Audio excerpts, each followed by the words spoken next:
For the past 7-8 years, you have mentioned a hadith from Abu Dawud which talks about Malhama.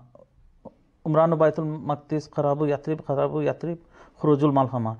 And you mentioned that this Malhama will be the mother of all wars and it will probably wipe out 90% of human population. My question is it possible that this Malhama has already occurred in the form of World War II, because this planet has never witnessed a war as big as World War II, where millions of people died, and this did happen before Umrano Baitul Maqdis. Jerusalem became the center stage after the Balfour Declaration, and Kharabu Yathrib, Medina, lost its glory days after the Khilafah was abolished. Fortunately, this is not such an irritating question, and it's not a difficult question, no.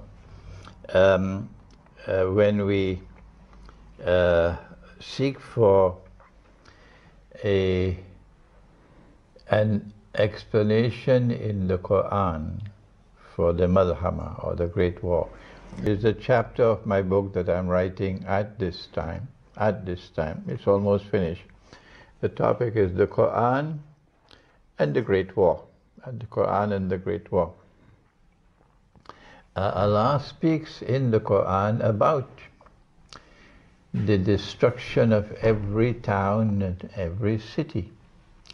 And the verse is in Surah Al-Isra, and he says, بَعْدَ أُوذِ بِاللَّهِ مِنَ الشَّيْطَانِ الرَّجِيمِ وَإِن مِّن قَرْيَةٍ إِلَّا نَحْنُ مُهْلِكُوهَا قَبْلَ يَوْمِ الْقِيَامَةِ أَوْ مُعَذِّبُوهَا عَذَابًا شَدِيدًا كَانَ ذَلِكَ فِي الْكِتَابِ مَسْطُورًا. That every town and every city we will destroy, and those which escape destruction will be punished with terrible punishment.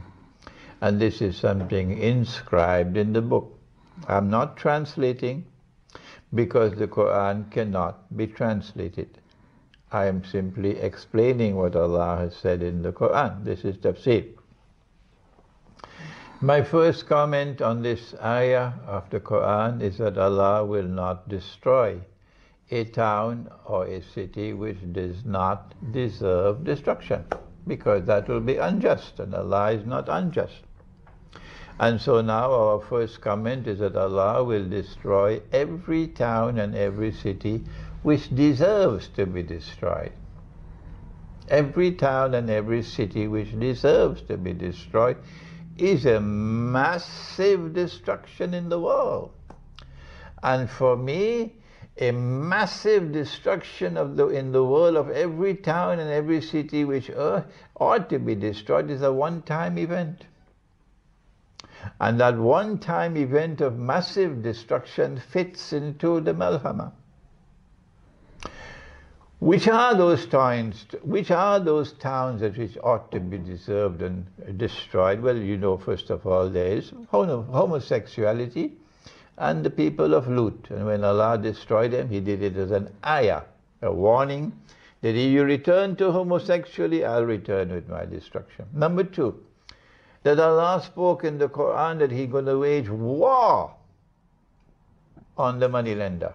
That's what He said. The last verse to be revealed in the Quran was on riba. Allah and His Messenger will wage war on those who are still practicing riba and growing rich by sucking the blood of mankind. So when Allah wages war to destroy every town and every city, which town and which city should be up on the top of the list? Number one, the moneylender. Those who have grown fat with their banking system based on riba, on the monetary system based on riba, and they have grown wealthy and fat, and the rest of the world has been ripped off and are living now in miserable poverty.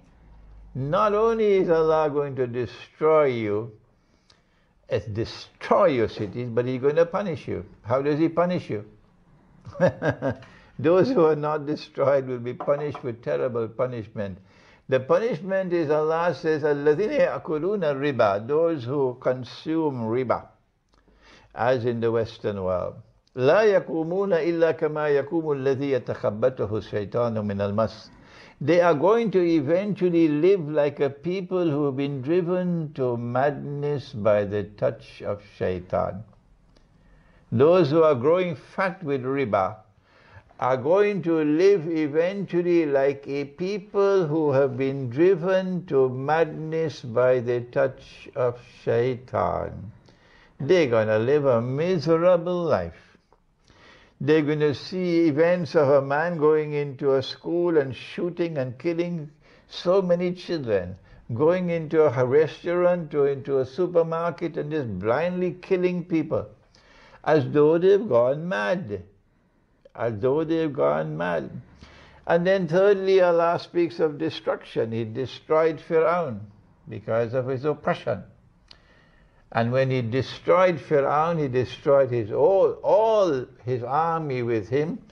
He said, I preserve the body of Fir'aun, so that when it is recovered in history, it will function as a sign, لِتَكُونَ لِمَنْ خَلْفَكَ آيَةً, for the succeeding generation. That if you follow the path of Fir'aun and become the oppressors of the world, I will destroy you the same way I destroyed Fir'aun.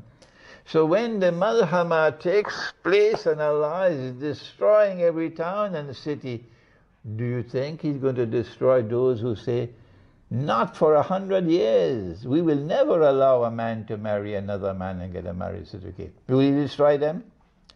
When Allah is destroying every town and every city in the Malhama, will He destroy those who become miserably poor because of riba? Huh? And those who are the victims of oppression? Not at all. So when the Malhama takes place, Allah will be on one side and will help that side. And the other side is going to be destroyed and defeated. But I don't want to say more about this subject. There's much more on the Malhama, but let us keep them guessing. I've got a really, really tiny question regarding the Malhama again. Does the Malhama have to involve nuclear warheads or nuclear bombs? Because certain studies show that this planet cannot survive a nuclear world war because it will create tsunamis, earthquakes. Even in nuclear winter, the sun wouldn't come in. There will be a huge cloud. Good question. Yeah, good question. Good question. I understand the question. Yeah. First of all, we now turn to the hadiths of Sahih Bukhari, and then we'll come to the Quran, because the hadith is in harmony with the Quran. That the Prophet ﷺ prophesied, you know about the war in which 99 out of every 100 will be killed. I perhaps believe that I have done more work on this hadith than most other scholars of Islam have done. Okay? I have consistently explained this hadith for years and years and years and years, when everybody else is silent on it. A war in which 99% of combatants have been killed has never occurred so far in history. A war in which every town and every city is going to be destroyed fits into this hadith. It's harmonious with this hadith. And only a war in which weapons of mass destruction are used would kill 99% of all combatants. Nuclear weapons and thermonuclear weapons are weapons of mass destruction. So we may or may not use the word nuclear. What we should say is weapons of mass destruction, because there may be weapons out there even worse than nuclear weapons we don't know about as yet. Then there is more evidence in the Quran now about supporting nuclear war. In one of the most intriguing surahs of the Quran on Akhir Zaman, it's not Suratul Kafr. No, it's not Suratul Isra. No, it is Suratul Rahman. Yes. But so far I have never come across a tafsir of Surah Al-Rahman which shows its links, its direct links with Akhir Zaman and with the Malhama. I've never come across any hadith, any tafsir which has done so far. My critics are going to say, well, if he is the first person to ever say something, no one ever said it before, well, then he has to be wrong. And my response is, okay, I'm wrong. So then what do? Forget me and go about your way and leave me alone if I'm wrong. All right? I am making no effort whatsoever to convince you that I am right. And I am warning the people, do not accept my views unless you are convinced that they are correct. So if you are saying that I am wrong, that nobody ever said it before, Imran is the first to say it, and I am wrong, and then my response is, okay, fine, full stop, I'm wrong. So then why don't you go your way and leave me alone? Okay? I am perfectly happy and comfortable to continue doing the work that I am doing, assured, with the assurance that if this is indeed the truth that I am explaining, it will survive in history. That's right. And so when we go to Surah Ar-Rahman of the Quran, and I cannot expand on it today, but on another occasion we can do that, inshallah, you have to ask yourself the question, nothing happens in the Quran by accident. Nothing. Allah does not waste words in the Quran. No. When Zulkarnain went in the direction of the rising of the sun, and he came across a people, لَمْ نَجْعَلْ لَهُم مِّن دُونِهَا سِتْرًا, a people for whom we had provided nothing more as a covering other than what they had naturally.